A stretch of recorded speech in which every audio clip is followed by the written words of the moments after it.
माधुरी नामक एक अध्यापिका अपनी कक्षा के बच्चों को सुना रही थी कि कैसे उनका यह छोटा सा गांव इतना सुंदर और सुरक्षित है।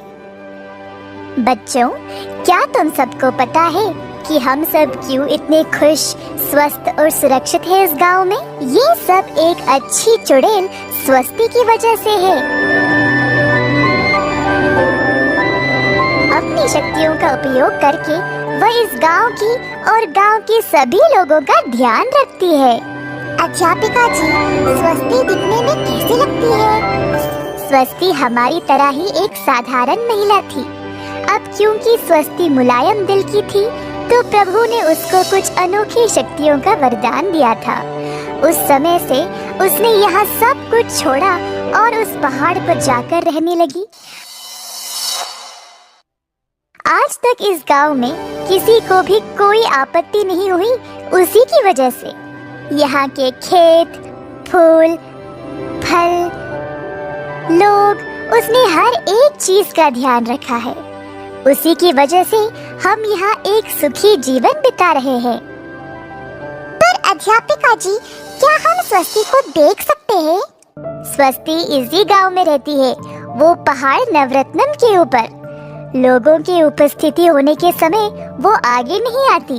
अपनी शक्तियों से वह कोई भी मुसीबत को महसूस कर लेती है और कोई हानि पहुंचने से पहले ही उसको रोक देती है। लोग उसकी पूजा करने उसी पहाड़ पर जाते हैं। तो किसी को भी नहीं पता कि स्वस्ति दिखने में कैसी है ना? पिछले कुछ सालों से स्वस्ति पहाड़ के नीचे केवल 9 बार उतरी है, और वो भी सिर्फ कुछ कीमती मोतियों को पहाड़ पर रखने के लिए। ये मोतियाँ उसके स्वभाव का वर्णन करते हैं, तो इनको अपनी सही जगह पे ही हमेशा होना चाहिए, नहीं तो बहुत बुरा होगा। अब चलो बच्चों, आज के लिए इतना ही। सब अपने अपने घर जाओ। अब एक बच्चे के पिता उसको लेने आए थे, तो उन्होंने भी अध्यापिका जी की कहानी सुनी। उसका नाम था गणेश और गांव में नया आया हुआ था। उसको पता नहीं था कि यह कहानी सच है या नहीं, पर उसने सोचा कि अगर उसको और मोतियों में से अगर एक भी मोती मिल गया तो वह जीवन भर अमीरों की तरह जी सकता है। तुरंत गणेश ने अपने 4 आदमियों को बुलाया और सीधा पहाड़ पर गया मोती चुराने के लिए। पर उसको पता नहीं था कि उसके रास्ते में इतनी बाधाएं आएंगे। पहला कदम रखते ही तेज आंधी शुरू हो गई। गणेश और उसके 4 आदमी सीधा चल नहीं पाए। जैसे तैसे करके अंत में वह उस पहाड़ के ऊपर चढ़ ही गए। पहाड़ के ऊपर उनको एक हरी चमक दिखाई दी। पास गए तो उनको एक मोती मिला। गणेश खुशी से झूम उठा और मोती को उठा लिया। मोती को उठाते ही भवंडर शुरू हो गया और उसके 4 आदमी जमीन की ओर फिसलने लगे। गणेश ने अपने आप को कैसे भी करके संभाला और फिर अपने घर पहुंच गया। उस दिन से गांव में सब कुछ तहस नहस होने लगा। ना खाना था, ना पानी। सारे खेत भी नष्ट हो गए और गांव के ऊपर काले भयानक बादल छा गए।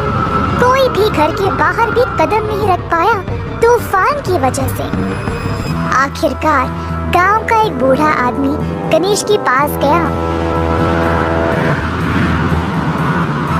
और बोला, तुमने बहुत गलत किया। तुम्हारी वजह से पूरा गांव पीड़ा में है। अपनी करनी को ठीक करो, नहीं तो हम सब मर जाएंगे। बूढ़े आदमी के जाने के बाद गणेश ने अपने किए हुए पर ध्यान दिया। उसने मोती अपनी जेब से निकाली और अपने परिवार की ओर देखा। बेचारों को ना नींद थी, ना खाना पीना। गणेश को बहुत बुरा लगा और अंत में गणेश ने मोती को वापस रखने का निर्णय लिया। आंधी के बीचों बीच गणेश वापस उसी स्थान पर गया और मोती को वापस लौटा दिया।